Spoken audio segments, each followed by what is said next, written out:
Good morning everyone, I am Sangeeta More. आज हम पढ़ेंगे सब्जेक्ट हिंदी क्लास 9 to 12 मुहावरे पढ़ेंगे। मुहावरे क्या होते हैं आज मैं इसकी जानकारी आप लोग को दूंगी। जैसे मुहावरे आप लोग भी जानते होंगे, मुहावरे का अपन प्रयोग करते हैं। मुहावरे लोकमानस की चिर संचित अनुभूतियाँ है। क्या है? मुहावरे लोकमानस की चिर संचित अनुभूतियाँ है। जैसे असल में ये भाषा के प्राण हैं। क्या है? ये भाषा के प्राण हैं और भाषा को मूल रूप से क्या कर देते हैं? जीवांत कर देते हैं, जीवित कर देते हैं। सबसे मुख्य भाषा के ये प्राण हैं। मुहावरे पूर्ण वाक्य नहीं होते हैं वरना वाक्यांश होते हैं। क्या होते हैं? मुहावरे पूर्ण वाक्य नहीं होते लेकिन वाक्यांश कहलाते हैं। इसलिए वाक्य में प्रयोग होने पर ही अपना पूर्ण अर्थ व्यक्त करते हैं। आगे मैं इसका प्रयोग आपको बताऊंगी कि मुहावरे कैसे होते हैं। जैसे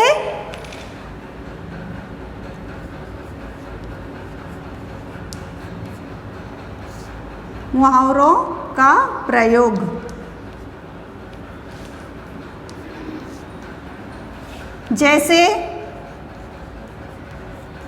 जैसे क्या हो जाएगा? अंधे की लाठी मतलब एकमात्र सहारा।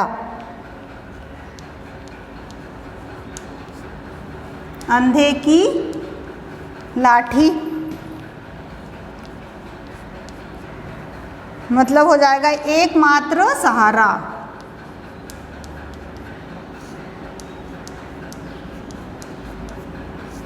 अंधे की लाठी मतलब एकमात्र सहारा। जैसे अपन इसको प्रयोग में करेंगे कि श्रावण अपने माता पिता की एकमात्र सहारा थे, अंधे की लाठी थे।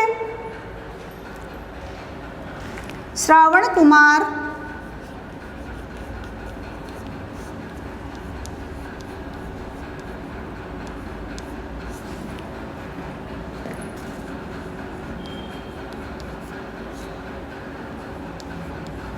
अपने माता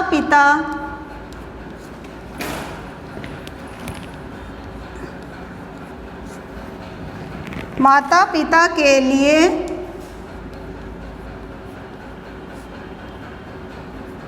एक मात्र सहारा थे।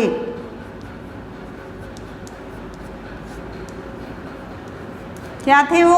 अपने माता पिता के लिए एकमात्र सहारा। मतलब उसका प्रयोग किया अपन ने। ये मुहावरा है, अंधे की लाठी मुहावरा है और इसका अर्थ क्या निकलता है? एकमात्र सहारा। इसका अर्थ क्या निकलता है बच्चों? एकमात्र सहारा। इसका अपन ने प्रयोग किए।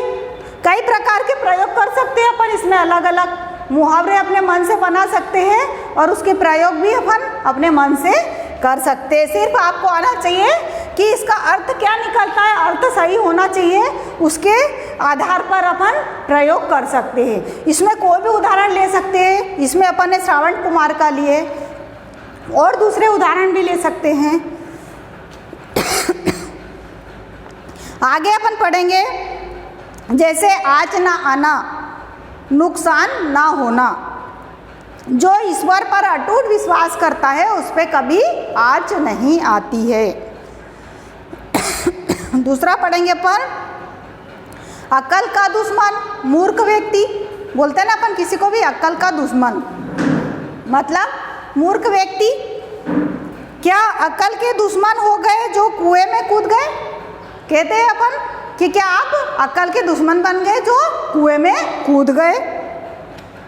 इसी प्रकार बहुत सारे हैं, जैसे आस्तीन का सांप धोखा देने वाला साथी। दूसरे देश को इसने धोखा दे दिया, जैसे पाकिस्तान ने भारत को धोखा दे दिया, तो इसको क्या कहेंगे अपन? आस्तीन का सांप कहेंगे। ईद का चांद होना, ईद का चांद होना मतलब बहुत दिनों के बाद दिखाई देना। क्या होता है? ईद का चांद होना, बहुत दिनों के बाद दिखाई देना। जैसे विद्यालय में शिक्षक बहुत दिनों बाद दिखाई दे रहे हैं, समझो ईद का चांद हो गए। इसी प्रकार बच्चों बहुत सारे उदाहरण आते हैं और मुहावरे बनते हैं, इसके हम प्रयोग करते हैं। पहले पुराने समय में हमारे जो पूर्वज थे तो ज़्यादातर कैसी बातें करते थे, मुहावरों में बातें करते थे।